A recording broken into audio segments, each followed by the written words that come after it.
Vámonos con Jorge Cepeda Patterson, escritor y periodista. Como siempre, un gusto saludarte. Bienvenido, Jorge. Final de mujeres en el Frente Amplio, antesala de la final presidencial entre mujeres. Todo indica, porque en efecto ya está definido que la oposición irá con una mujer, toda vez pues que la lucha se ha centrado entre Xóchitl Gálvez y Beatriz Paredes. Y por otro lado, en el lado de Morena, el partido oficial, la favorita, la puntera, según las encuestas, y yo asumiría ya como analista político, quien tiene la altísima probabilidad de quedarse con la nominación, sería pues Claudia Sheinbaum, lo cual estaría abriendo el escenario casi garantizado de que la disputa será entre dos mujeres y por ende tendríamos una presidenta mujer. Jorge, tú te caracterizas por ser muy puntual en tus evaluaciones. Hoy en el Foro del Frente las aspirantes abordaron las carencias en salud y educación. Paredes acusaba a Obrador de que se siente mejor como líder social que como autoridad. Y Xóchitl criticaba el desmantelamiento de múltiples programas. Mencionó algunos como los comedores comunitarios, las escuelas de tiempo completo y por supuesto el seguro popular. En el fondo, en materia sanitaria, ¿el gobierno no ha podido con los retos gigantescos de salud o cómo lo evalúas? Sí, yo pensaría que el desempeño de la 4T, si quisiéramos ser honestos, tendríamos que entender que es un balance de claroscuros. Y entre estos oscuros, en las zonas en las que deja a deber o queda a deber el gobierno de la 4T, sería sin duda en el tema de salud. No necesariamente porque el planteamiento esté equivocado, pienso yo, sino está clarísimo que subestimaron la magnitud del desafío y por ende subestimaron lo que implicaba el objetivo que se estaban planteando, nada más y nada menos que la salud universal. Si lo consiguen a la postre habrá sido extraordinario, pero en este momento se encuentra en medio de la mudanza todo el sistema de salud y por lo tanto con resultados bastante precarios. Es decir, si hacemos los balances habría aciertos en la 4T, pero no es casual que en un debate entre candidatos opositores, vayan a centrarse justamente en estos oscuros por parte de la administración.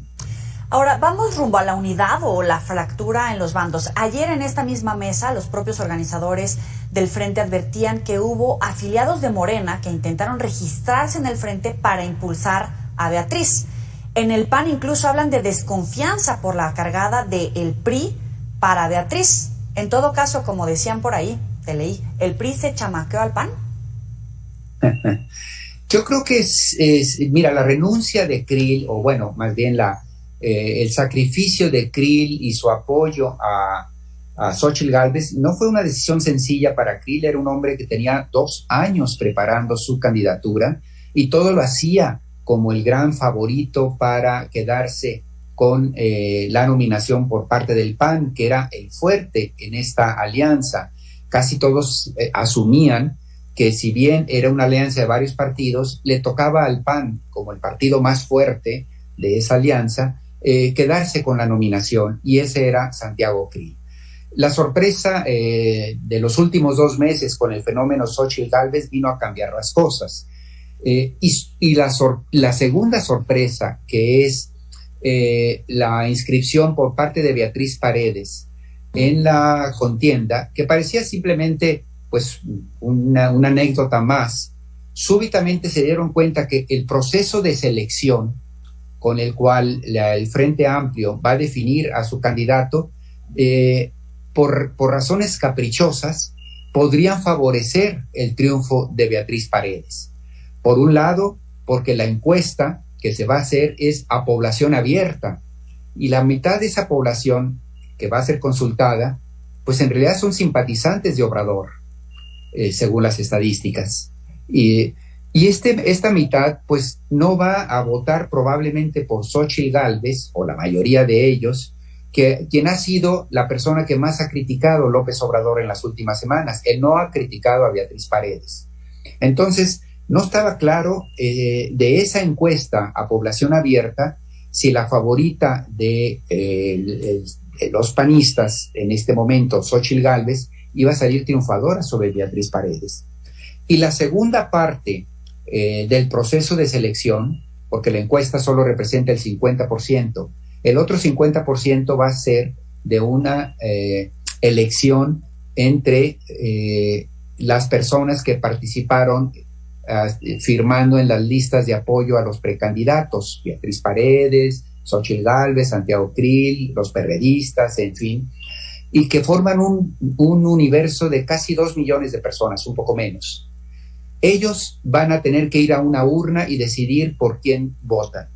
De repente lo que descubrieron los panistas es que pues iban a tener que ir a lugares de concentración del voto, es decir, casillas, que no van a ser con el número suficiente como los del INE, sino que van a ser 2 en Cuernavaca, 8 en Guadalajara, etcétera. Es decir, le va a implicar al votante tener que movilizarse, no va a estar en la esquina de su cuadra, pues. Y se dieron cuenta que el PRI era muchísimo más hábil para movilizar y llevar a la gente a esas urnas que el voto por Xóchitl, que en gran medida pues es el de un simpatizante más laxo y que podría quizá no movilizarse ese día de la votación. Entonces de repente se dieron cuenta que la gran favorita, que era Xóchitl Gálvez, podría perder, más aún si Krill se presentaba, y entonces el voto panista se dividía.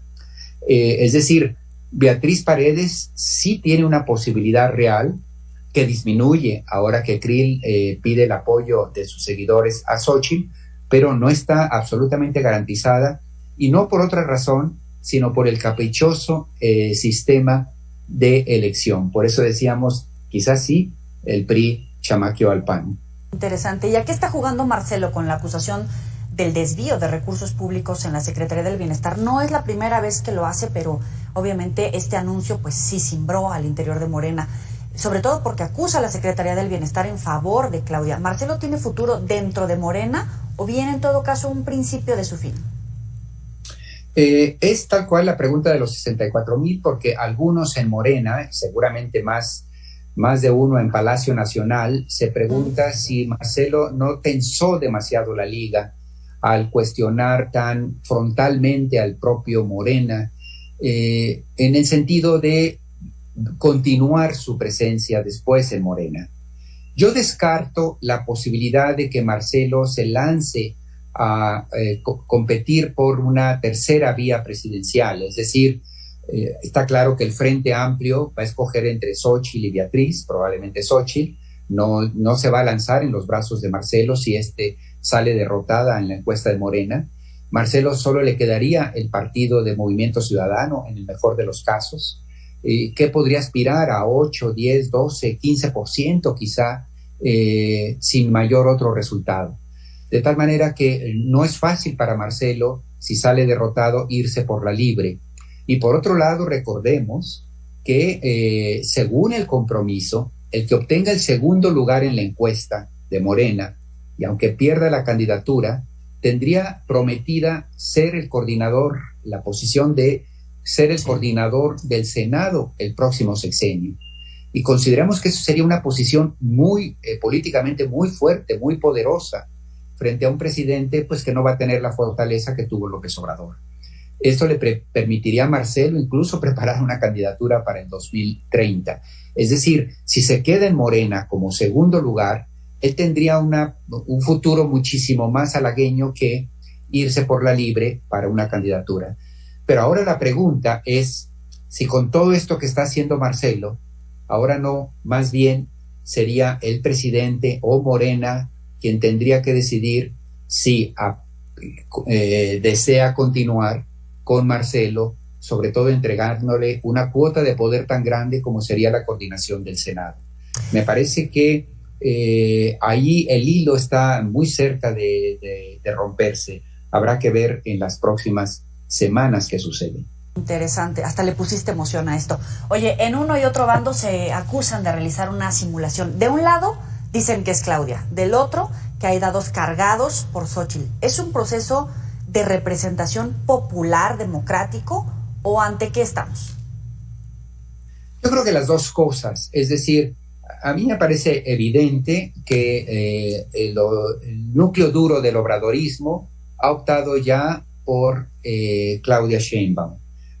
Muchas evidencias, cuando analizas de los 22 gobernadores de Morena, por quién la giran, bueno, ninguno por Marcelo, obviamente, el círculo alrededor del propio presidente, etcétera, etcétera. Me queda clarísimo que de manera natural los obradoristas se sentirían más cómodos con Claudia Sheinbaum y de alguna manera habrían tomado ya decisiones en ese sentido. Pero no es distinto el panorama por el lado del PAN, es decir, sería una vergüenza terrible para el PAN, siendo el socio más fuerte de esa alianza, que el abanderado para la presidencia recayera en las botas de una priista o un priista. Sería bochornoso, digamos. Por eso es que está cediendo Krill, que él sí representa al PAN. Recordemos que Xóchitl Gálvez ni siquiera es un miembro activo del PAN, no es militante del partido, no pertenece al partido. Se han fundado en la casaca para sus procesos electorales, los de Xóchitl, para competir electoralmente, y lo volvería a hacer, pero digamos no es el candidato natural. Sin embargo, encuentran que es la única candidata competitiva cercana a ellos, sí, y han optado claramente por ella. No, desde luego, por un candidato externo como podría ser Beatriz Paredes. No olvidemos que PAN y PRI fueron los enemigos acérrimos durante 30 años, y si llegan a estas componendas, digamos, es porque tienen un enemigo superior enfrente. Pero de eso a abrazar como candidato a un priista, para muchos panistas sería un paso intransitable. Jorge Cepeda Patterson, muchísimas gracias por estos minutos para el auditorio de Mega Noticias. Al contrario, el gusto es mío. Saludos como siempre. Chao.